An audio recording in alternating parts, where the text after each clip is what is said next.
Ar tu plaunant daržovės tik nupilies vandeniu? Ištestuokim, ar to užtenka. Pirmą savo daržovės ištepiam fluorescuojančiais dažais. Viską sumaišom.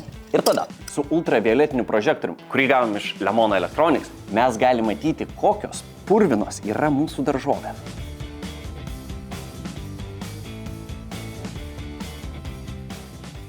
Dabar pabandykime vėl lengvą paviršutinišką apipilimą vandeniu.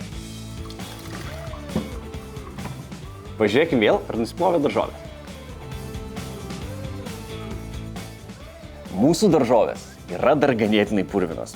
Čia yra potencialiai pesticidai, purvas, gal bakterijos. O dabar pabandykim Amerikos maisto saugos agentūros rekomenduojamą metodą.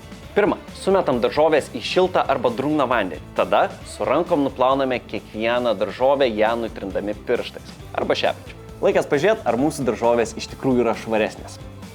Dabar ant daržovių matosi tik tai vienas kitas šviečiantis taškelis. Ir ta pati Amerikos agentūra pabrėžia, kad 100% nuplauti daržovių nėra įmanoma. Ačiū Lemon Electronics už šitą ultravioletinį prožektorių. Jeigu nori įsigyti tokį ir tu, aplankyk fizinės arba elektroninės parduotuvės.